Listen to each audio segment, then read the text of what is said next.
Welcome to the HR Morning Show. What is up, everybody? We are live. Where are we? We're at Unleashed.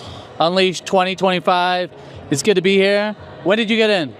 Got in yesterday. You came in just like 10 minutes ago? I came in about 3 hours ago. So it's good to be here. It's good. Have you ever been to Unleashed? I went to Unleashed last year, but I was just at ERIN Innovation Summit last week. So back in Vegas. Vegas. Do you love being in Vegas?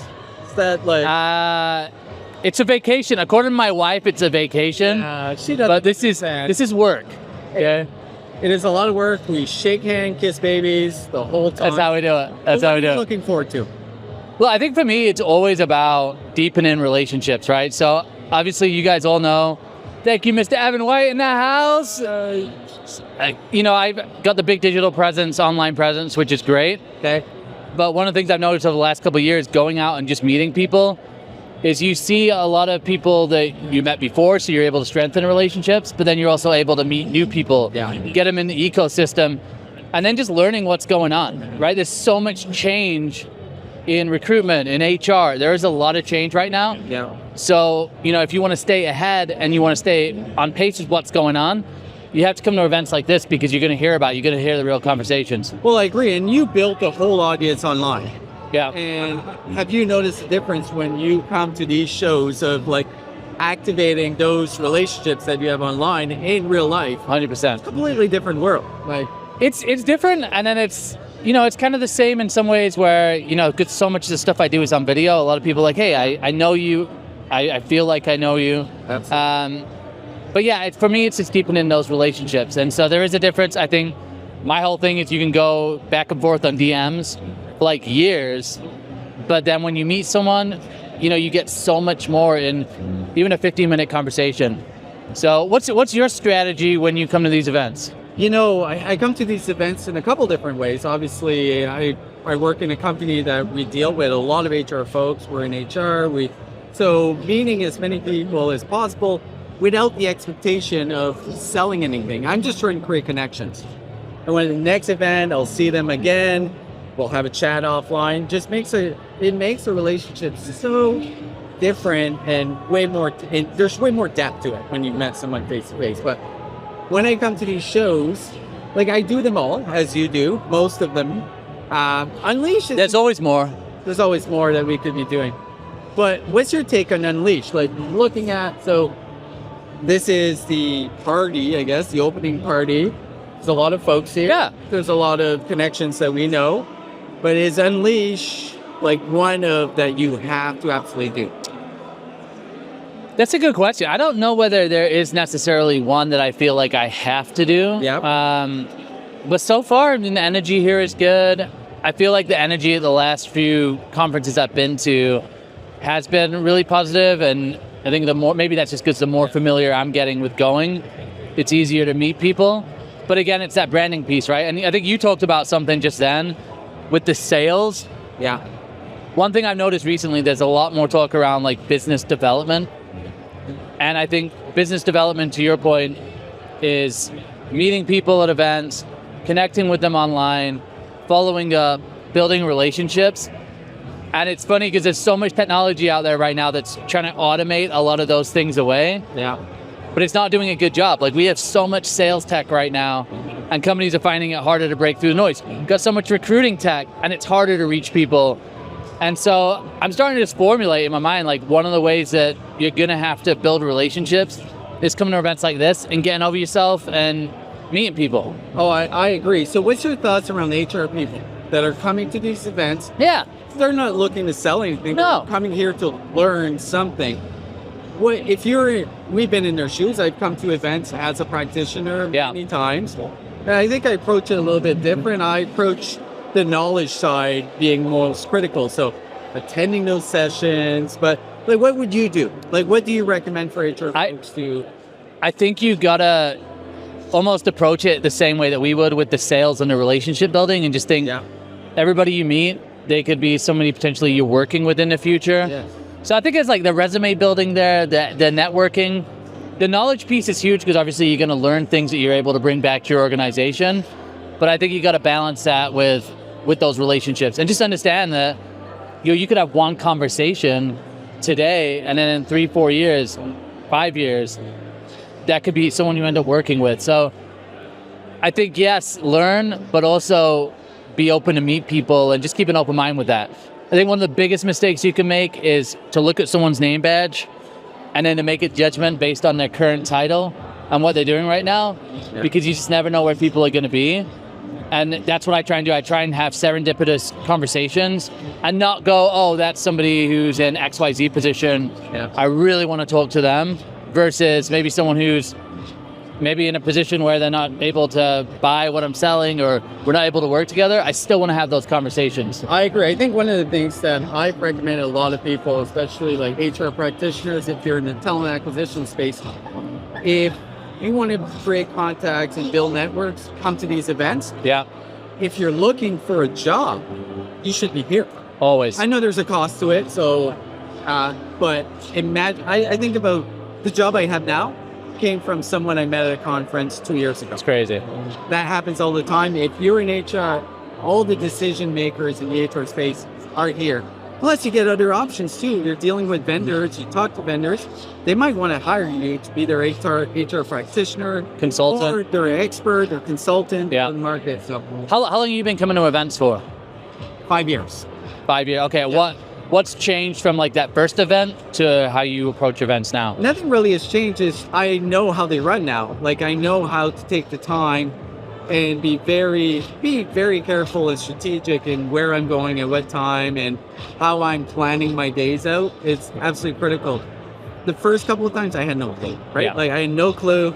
I just showed up, had no expectations. And I know it's really daunting for a lot of people. Do you think it's more daunting, like post 2020? Do you think the pandemic created anxiety, or do you think it's created demand? Before the pandemic. Like I started like in 2020. Interesting. 2019, right before my first experience. So it's changed a lot. Yeah. Yeah. So you know what we should do? Yeah. We should bring in a guest. All right. We're the guests. Let's bring in a guest here. Let's go. Let's Come meet on this in. gentleman. How you In the doing? middle. In the middle. In the middle. All right. So what's your name? What's the company? Yeah, so my name is Matt Schalsey, and I'm with Perfect Tire. Perfect Iron. Tell Perfect us. tire. Yeah. All right. By the time you start getting So- some good Perfect Tires. So what makes a perfect tire? So Perfect Tire involves, great, precise interview questions, which is the basis of why we created this. Okay. We took AI-generated questions with the candidate's resume, cross-matched with the company profile, and the company values and job description. So that way each recruiter knew going into that they had direct interview questions already ready to go, and it's not the off-the-cuff shower thought interview question for that particular interview. So what problem are you trying to fix overall? What made you create this company? Yeah, so the basis of it started because I had a really bad hire, right? My interview team sucked. I thought they were great. They didn't do good. They asked really crappy questions, and it wasn't awesome for me, so it really stuck that out. And as we kept diving deeper and deeper and deeper, it was more that my world in sales enablement really transitioned into kind of the lookings into recruiting and how much of a correlation that recruiting is sales. Yeah. A little controversial, but I mean, if you don't look at it the right way, Recruiting is sales. recruiting is He's sales. been saying it forever. It is. It's What not sales? right. Sales, marketing. Yeah. It You gotta definitely is. market, you got quotas, you gotta hit, metrics, Yeah. you gotta close them, you gotta prospect. There's no difference. Yeah. So for us now, it was more like, how do we really build something out together that enables recruiters with a lower budget all in one spot? Because sales get everything. Okay. So would you say almost like in sales, you have the discovery process, right? Where you're asking questions, the right questions to prospects to figure out, hey, whether or not they're actually someone you can help, bring value to. Is it the same with the recruiting process, or what are your thoughts with that? Yeah, so, discovery is irrelevant, right? When I say discovery is irrelevant, it's not that it's not important. It's the fact that it has to be in every step of every single thing, whether it's marketing, whether it's recruiting, whether it's, engineering, whether it's, product. Discovery is the basis of everything that needs to be created. And so for recruiting, you have to have the most precise recruiter discovery. Otherwise, you're going to find the wrong fit, Yeah. right? Many times we're just filling the seat and not the role. And that's really what we're trying to set out for. Interesting. So how are you finding the landscape right now? So there's a lot of discussions of hiring has slowed down. Yeah. The other challenge that we're seeing is a lot of applicants. A lot. Thousands. Thousands of applicants for jobs. Yeah. Are you seeing that? What's the landscape looking? Yeah, so I'll say, so the landscape with hiring slowing down. You know, regardless of how slow it is, people are always everybody's still hiring. Yeah. Growth is crucial, and that's exactly what people need to keep remembering. Now, with the whole overflow of candidates, right? Now you have all these AI bots that are scanning resumes and shifting people out. We need to make sure that we keep the human element of that, and that's exactly what corporate hire does. We don't have that resume bot that's in there. Yeah. We're giving you advanced analytics to tell you how perfect that person is for that particular job. And let's say you have 3 roles open in engineering, and you just really are not a good fit for the senior stack engineer, or you're more of a front end. We're going to refer you and make sure that you could be a better fit for that one as well too throughout the recruiting process. Interesting. Are you seeing when it comes to attracting candidates? What's your advice for companies as far as is it employer branding? Is it an easy apply process? Like, how should companies try to attract candidates in this landscape? Honestly, I'm going to tell you it's both. If I have to create an account to apply for your job, I ain't applying. I don't need your marketing emails. I don't need any of that, right? Like after I apply for your job and I see that the values and everything else align with myself, then I want to be kept in the loop. I want to see what else is out there with that company. But before then, why would I subscribe to all of the emails prior, right? And then on the flip side of, employer branding, yeah, that's huge. Yeah. Like, it doesn't matter whether you're new or old, that's totally fine. But if you don't have a good company set of values and a really good mission that's out there, people need to find something that they belong to these days. And that's exactly where employer branding really comes into play. You have to tell the truth, too. You got to give a realistic picture of what the Transparency is employer... huge. Yeah. Now, you mentioned that you just got your first customer, you rolled out Right. with your first customer. Congratulations, Thank by the you. way, it's awesome. Oh. What made them, I guess, buy from you, or like what was like their reason for working with you? Their big thing was they are tired of putting a square peg in a round hole. Okay. Yeah. A lot of applicant tracking systems that are out there today don't have the customization that we are allowing. And it was mainly they have to fit their process into the existing one. That was part of it, right? Okay. And a lot of the manual processes, from administrative duties to creating a job description, making sure that it's posted. Why can't we just have a click of a button that will help you do a majority of that? And that's exactly where we came into play on that as well. So what's your expectations for Unleash? First of all, have you ever been to Unleash? First time Unleasher. First time, okay. Yep. So what's your strategy here? Strategy, it is network, it is to get the brand out there, it is to bring awareness to us. If I can close $1 million ARR tomorrow, hey, beautiful. But listen, that's not what I'm here for. It's brand awareness, right? Yeah. That's what we're trying to do. We're trying to make sure that we can challenge the existing market on their feet. So that way, Brand awareness. Yeah, brand awareness. We got it. Oh.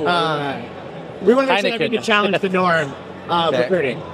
How many people do you have here? I met a couple of your team members, Yep. right? Yeah, so I've got my COO and my head of sales. So we are a 5-person team. We are lean but mighty. Lean. And we got the 3 of us here. We all know how engineers are in the face of the public. So what's the end goal for your company? Do you want to sell, exit? Do you want to get bigger? Like what's the we are already actively scaling.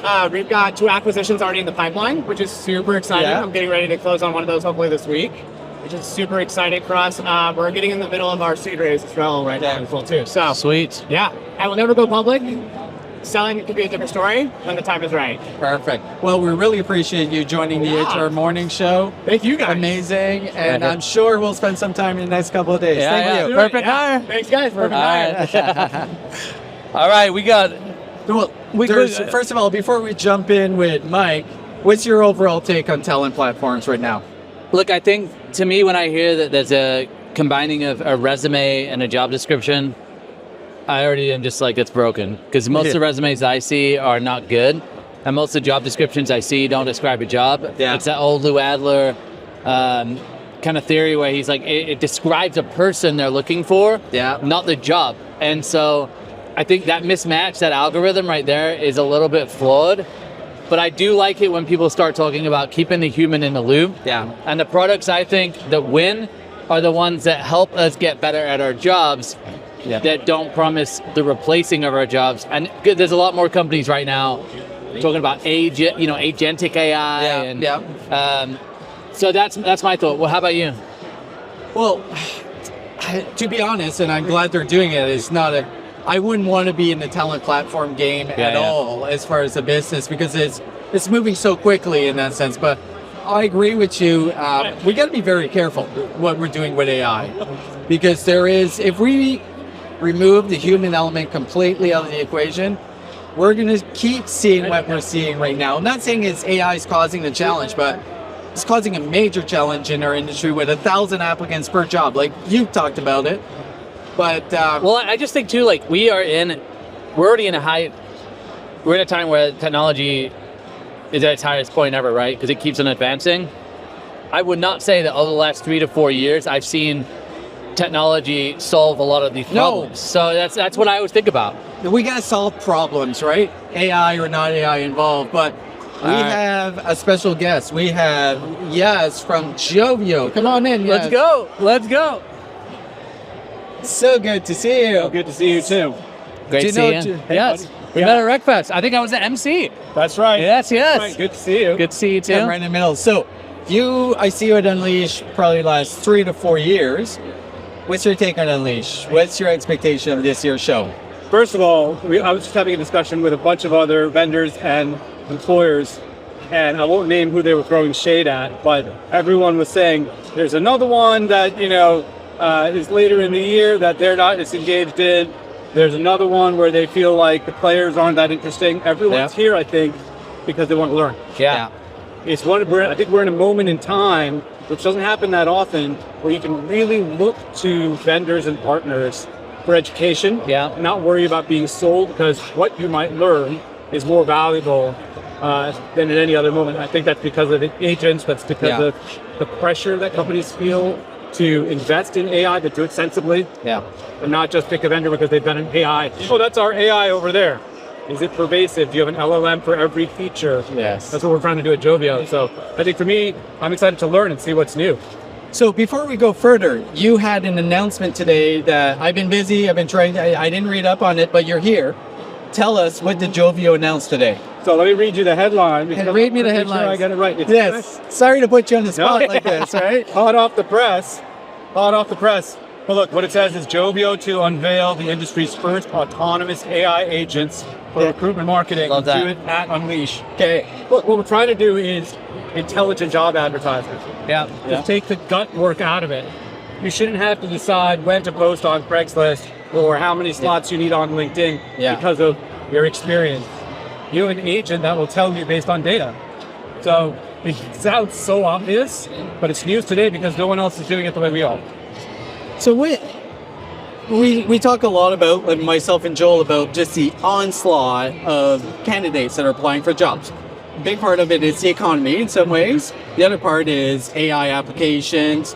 What's your take? Like, how is Joveo trying to fix this really big problem, or do you feel it's a big problem, first of all? I think it's always been a problem. Okay. Yeah. Okay. Not because the whole world's looking for a job, but because unqualified people often have very few barriers to apply for things. Yes. And then that creates an unnecessary volume of applicants, but also kind of a negative experience for candidates because they didn't have enough information to self-select out. My colleague, Ashley Collins, has a great pair of phrases for this. Positive friction, negative friction. Yes. There's too much negative friction that stops the best people from being able to make a straight line A to B to complete their application. It's not in a positive friction. Yeah. Positive friction is having compensation data so that I can say, oh, I don't make that much, or that's too little for me, and I'll self-select out. So how do we intelligently, through agents, know where to include more positive frictions and remove as much negative friction as possible, optimize job processes, use the LLMs like Refit to do that, so that you only get clean data, qualified applicants. That's what we're trying to do. So what's your take? So I love this. Positive, negative friction, I 100% agree. But we're in a situation where employers are like, I'm getting way too many unqualified candidates, so I'm going to add either more questions or more friction into the process that they didn't have to in the past. One part of me is like, yeah, that's probably a good idea, right? But what's your take on that? Like, let's go deeper on what is negative friction. More qualifying questions. Do you see that as negative friction? Yes. Yes, okay. There are some amazing companies in the enterprise software space, but they are very focused rightfully on helping their client CFOs with compliance and audit. Yeah. Right? So they put lots of stuff up front. Yeah. Number one, forced logins. By adding questions on top of that, all you're saying is, your time is not that important to us, so we're going to be disrespectful in a way and push all this before you even apply. Okay. That's negative friction. Okay. The best people will not complete that application. The people who are most desperate for a job, and bless them, whether they're qualified or not, are more willing to put up with that. Yeah. That's negative friction. There is a way to put that further down the candidate's journey so that as the application is more qualified and you know that they're more close to becoming a full candidate, capture it later. By putting it up front, it's negative. By putting it at the end, it's positive. I'm curious, a lot of companies seem to be obsessed with getting as many candidates as they can into their funnel. Do we need to stop that mindset? And how do you mitigate quality with quantity to ensure that? So we've spoken for so many years about the importance for HR and talent acquisition to think like the consumer industry, to treat candidates like customers. So in that modus, your whole mission becomes, if I cast a massive net, so what if I catch dolphins along with tuna, right? Yeah. By the way, it's horrible. I'm going to get them all in, and then I'll message to everybody. But again, negative candidate experience, and also unnecessary use of internal bandwidth. Yeah. Be better about creating the positive friction experiences that candidates self-select.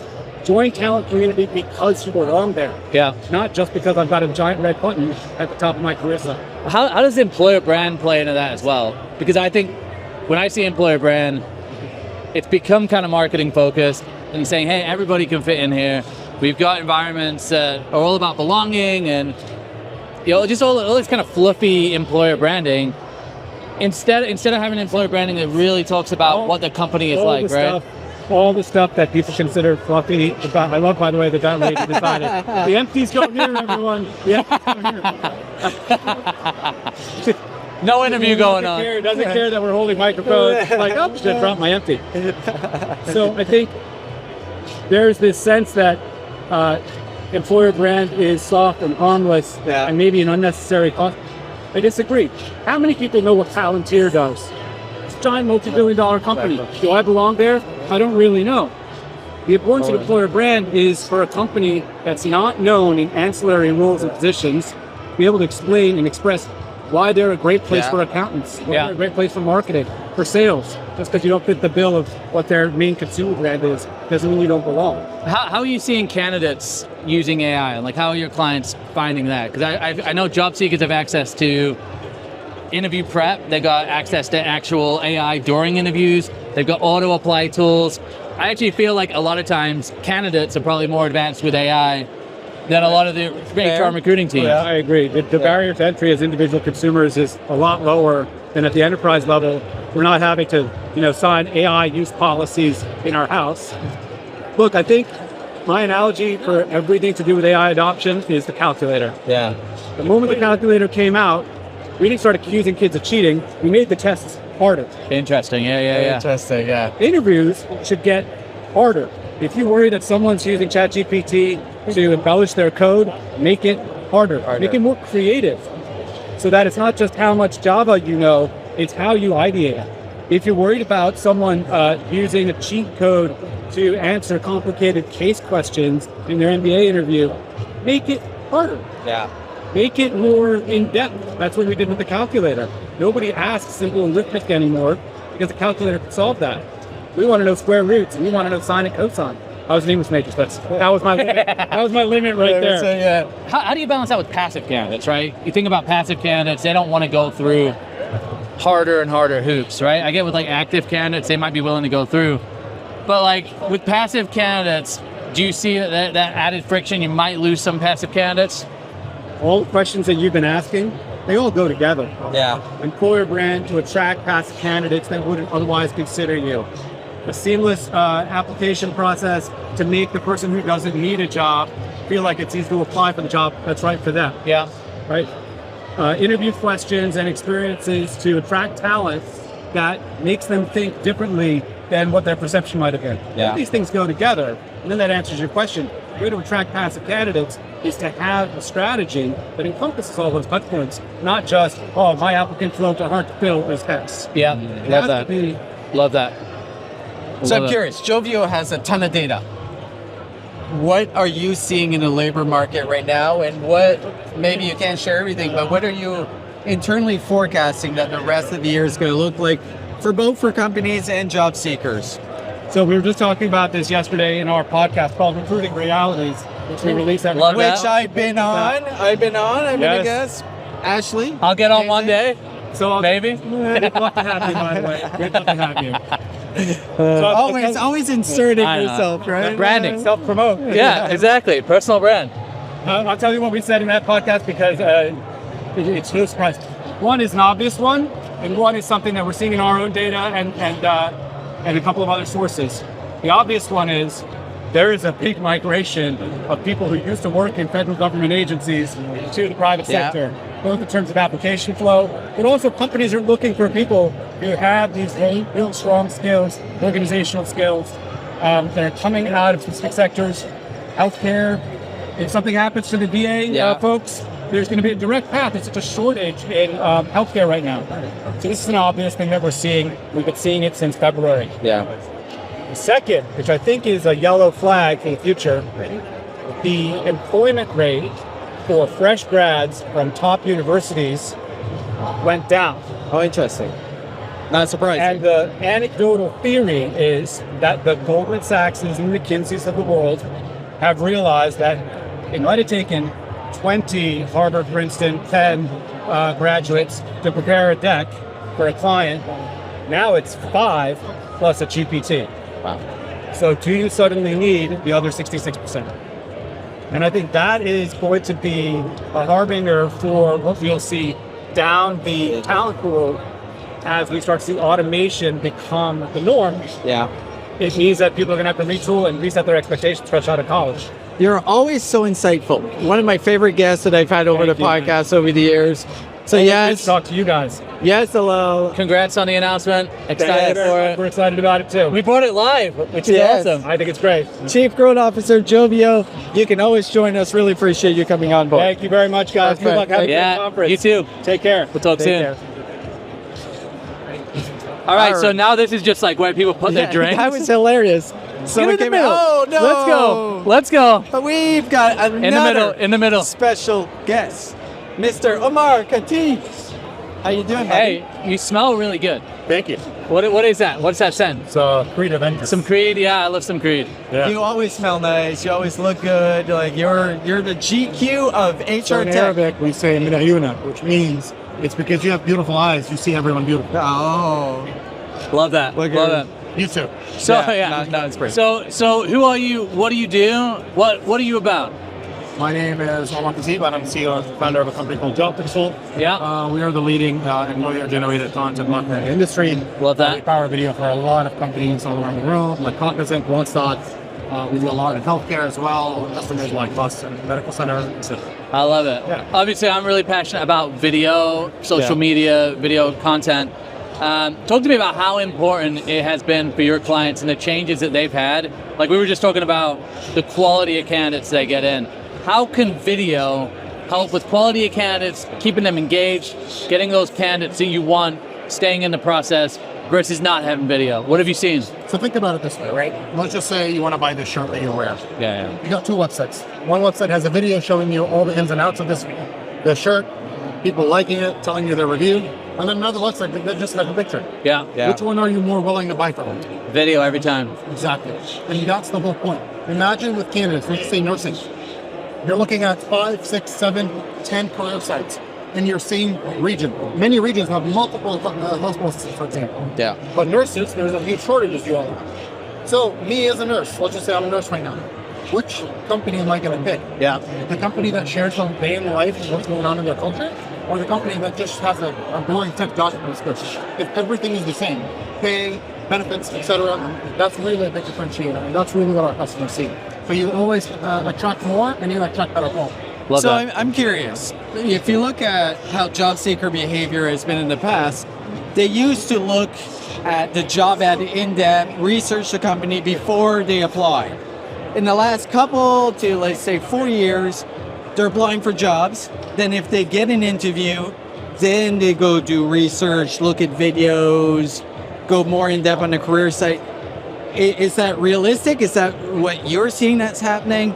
Or are they looking at the videos right away on the job ad or on a career site? Well, first of all, I blame the easy apply Yes. for this problem. Well, that's the problem, right? The Canadian blackfellow was a big problem in the industry, right? The content usually goes into specific places, whether it's your social media, your career site, your actual job description themselves. Yeah. Or if you go to ronsods.usa.com and look at their jobs, they work with us.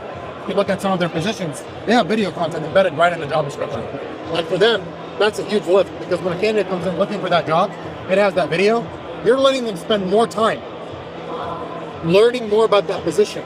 Because you're not just reading, salary, benefits, a quick read of the job description. Yeah. You're actually increasing their time on site, which means your conversion rate is improving, your bounce rate is decreasing, which means you're ranking better on SEO. And at the same time, the candidate is having a much better experience because they're like, oh, I'm seeing the ins and outs of this company before I actually make a decision whether I want to apply or not.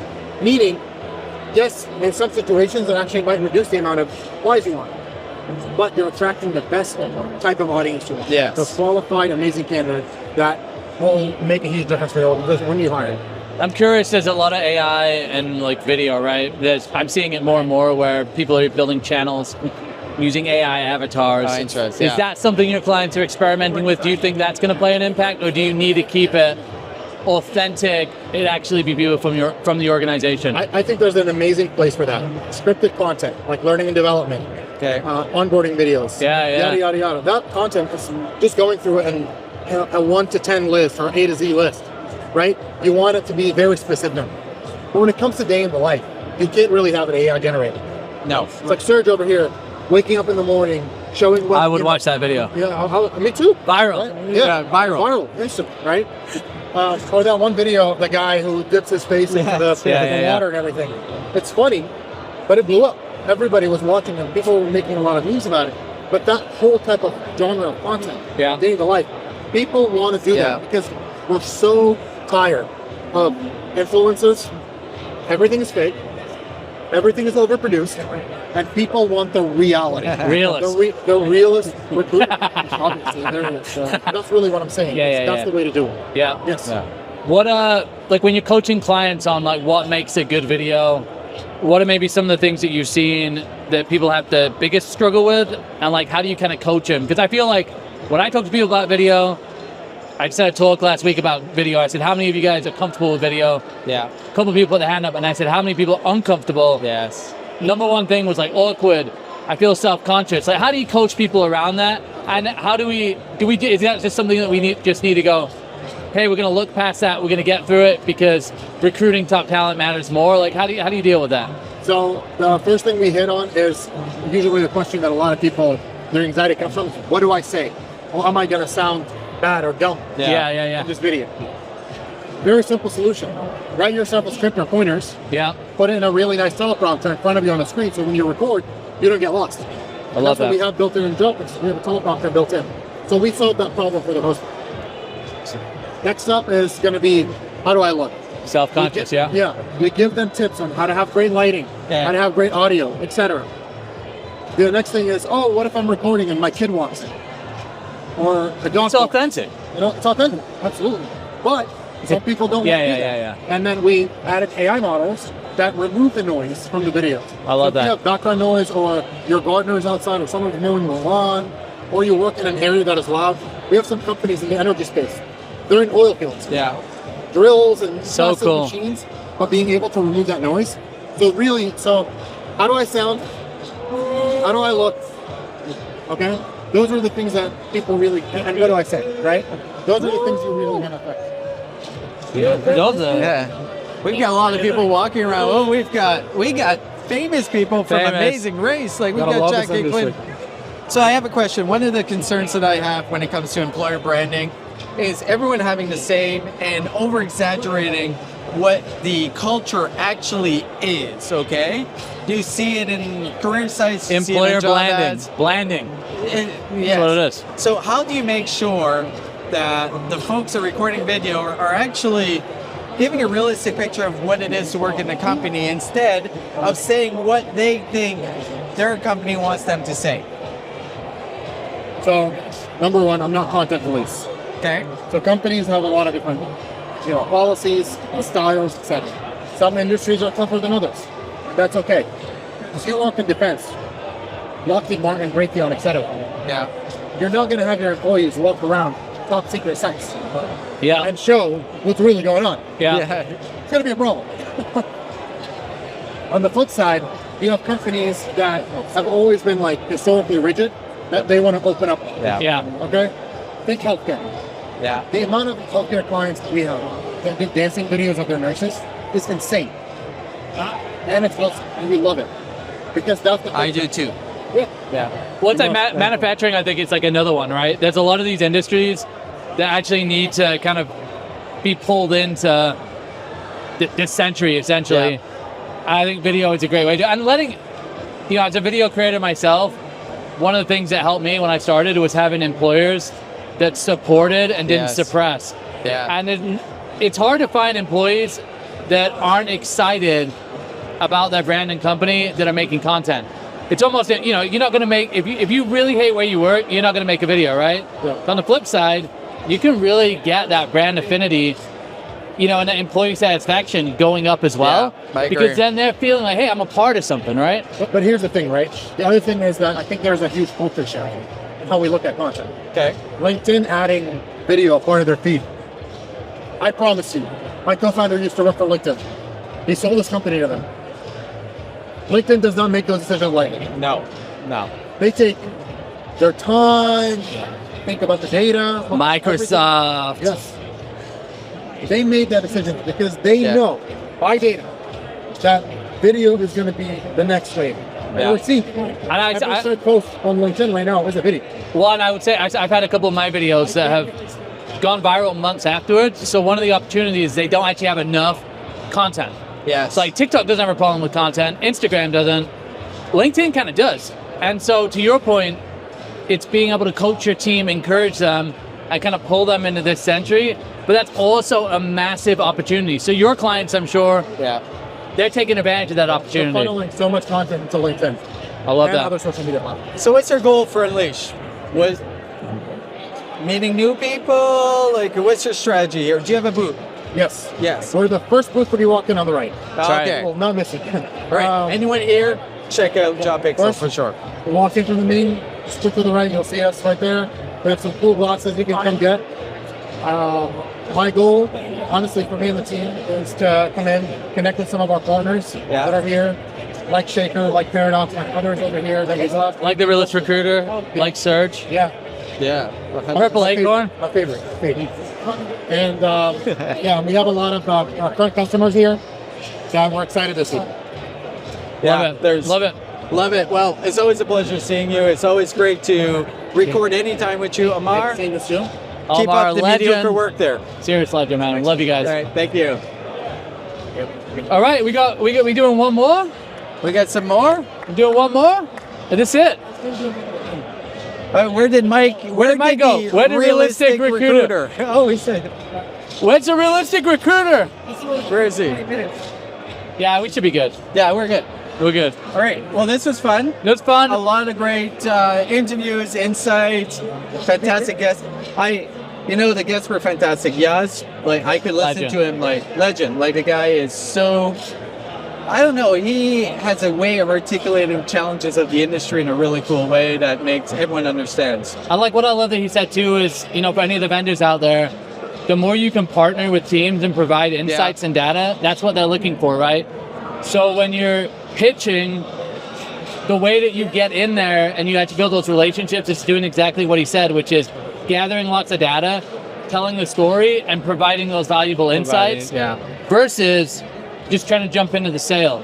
And that's what a lot of HR folks, a lot of recruiting folks are looking for. They're looking for people who can provide those data and insights first, provide that value first, and then we'll talk about relationship and partnership. So love it. And we're gonna have much more. We're gonna have a lot more content as well as we go. We've got. Close it out. All right. One more. Let's bring in go. the man. Mike Staffy, you know. we So got let's Staffy. go. Gentlemen. Legend. We're really legend. struggling for guests if we bring you in. No, unfortunately, I'm kidding. Our sponsor of the show, ERIN, is the sponsor of the show. I think we're more than that. Yeah. It's a sponsor. The foundation. The foundation. Yes, agreed. You guys are building a house. We poured some concrete. That's all we did. That's all we did. I love that. I love it. I love it. So, you had a fantastic session today that you were the Vanna White. I crushed it. You did You excellent. crushed it. Excellent. You were very good, although you forgot to bring me a marker, but that's okay. But aside from that, for those that don't know what ERIN does, let's what's your... We're an employer referral platform. Automation is king. The number one. We're number one. We automate everything from referral submission to payment. How many referrals in 2024 did you make? 1.1 million referrals. That's right. And that's a lot of crying recruiters because you're stealing their jobs. No. We're feeding them. Yeah, We're it's good. feeding them. We give them higher quality candidates that convert better. I mean, here's the real thing. What's happening right now, and you get some pushback on me if you want. You have a market that is now built up on using AI to screen candidates, right? So what do all the candidates do? They use AI to apply for the jobs. Yes. So you now have a system that if you thought Indeed was bad at 50 to 60 candidates per hire, now you're talking hundreds of Thousands. Thousands in a lot of... It's automated, right? Yeah. For one job. So referrals cut through the noise. Embrace AI. Take it to wherever you want. So Keep the humans involved. why is a referral candidate better than a candidate applies to a job board? Really is what I think it is. So what you just said is a true stat, right? Like I go to SHRM, they tell you, and I think there's a reason why the outcomes of a referral hire are often they stick around longer, right? Yeah. They have longer tenure, faster hire, low cost hire. But why is that? So to answer that question, in my opinion, because I think there's a lot of layers, it's because when you refer somebody in the most traditional sense, they're airing all your dirty laundry. And there's a culture connection. There's vetting that's happening that could not happen in an interview process, Yes. right? It's like, Serge, come work with me. I'll tell you what, this is great, this is bad, this is great. So you know what you're getting into, and you have a little bit of a connection to business from every person. So you stick around. I mean, it's not crazy, but it's 25 to 50% longer. And that makes a big difference. You do that a couple thousand times. Are there any particular industries that you are focused on, or you see like the most growth potential with, or you're like, hey, these are just repeat clients over and over? Yeah. Look, a lot of people probably agree with this. I think healthcare has kept HR tech startups afloat. Yes. Okay. However, I do think that's changing. Right? Okay. I think that's changing for a lot of reasons. And the lifeline of the entire industry may be changing. They may not have as much money. They may be getting a little bit more focused. They may be getting a little bit more strategic about what they're doing. So that means, the healthcare is still going to spend and invest. Yeah. But they may not be as desperate as they always have been, whether because they can't afford to be desperate anymore. Okay. So they're just going to hire those people, or they're starting to figure their tech stack out. Yeah. So the chaos is now coming down to, okay, we had a blank check for a couple of years. Now what are we doing? So while healthcare is still strong for us, a big part of our industry, manufacturing and everything is starting to pick up. And I'm not talking about U.S.-based manufacturers, just in general, they're starting to think more strategically about how to engage their employees. So when you bring in an employer referral platform, how does that kind of just boost what you already have, or like what do you see most people have in place right now? Look, the biggest problem is communication. Yes. People don't even know how to participate, right? Yes. They don't even know what your process is. So by having this clear set of rules so they know what they're getting into, and then it's a transparent process to employees, you're going to get more participation for that. So it's not really like magic, like we have some secret sauce. We're taking what's already there and just making it very disciplined with employees. Now, the problem is that's only part of the game. That's the part everybody focuses on. The real magic is the automation behind the scenes. So if you're not automating it, then it creates a bad experience. Yeah. And then it turns people off. Be as transparent as you want. If your employees get skipped on a payment, they're not referring you. So what's your thoughts of, I've done many referral programs, and they've been all very challenging because we all get excited, right? Like we launch it, we have communication, like employees the first month, they're referring a bunch of candidates. Then suddenly, it just for whatever reason it falls off. Yep. Well, because How do you fix that? Like, what do you do Yeah, then? you tap on your network. The number one thing, new hires. Okay. This is part of your onboarding process. We have features to engage that. We got the happy hour here at Unleash, getting happier. But it's so people will go stale on you. Yeah. But you're also hiring thousands of people every year. That's new blood, right? So you got to tap into that. The other thing is like constantly providing the right incentives at the right time. Okay. Look, I might pay $1,000 for referral, but hiring this type of nurse or doctor in this industry or in this one segment, this one hospital, in one state, maybe that hire is worth more now because I can't fill it. So guess what? I'm going to give you $5,000, right? So you gotta keep it fresh. You gotta have a reason to communicate with employees beyond just like refer people. Yeah. Like it gotta just relaunch it every 6 months, right? Let's close it on I this. mean, What's the advice that you would give an HR person attending Unleash for the first time? Get unleashed. Get on the leash. Yeah. Don't bring a leash. Don't bring a leash. It's Unleash. Yeah, look, I think shows like this, their superpower is the networking capability. So you got to be here with us. You got to get in with the HR morning crew, right? You have to. And embraces people and get the most out. I'd Love also it. say make friends with Evan White. Mr. Evan White, come on in. Come on in. This man. Look at you. How's it going, everybody? Welcome to Las Vegas. Thanks for coming back. There we go. He's more clever than this. Yeah. So, Mike, first of all, thank you for sponsoring the HR Morning Show. You've been a great partner. We love what you're doing at ERIN. We want you to do more, though. Like, we want you to sponsor all our shows. That's a sign. Sign more. But guys, it's a you pleasure. got to check out ERIN.app. ERIN.com. ERINapp.com. Look at that. All right. Good correction there. Go check out ERIN and check out the morning show as well. Every single week we have great guests. We have great guests like Mike here. Yeah. And we're excited. We're excited to be here in Unleash. So we're live on LinkedIn, YouTube, but also don't forget, we're live. We're a podcast too. Podcast. So Spotify, iTunes. Apple Podcasts. Listen to all of it when YouTube. you're walking the dog. Streaming near you. Walking the Apps. dog. Have us in your earbuds. So thank you, audience, for listening. See you Thanks for guys. joining us at Unleash. Cheers. That's it. Peace. Cheers. Cheers. Cheers.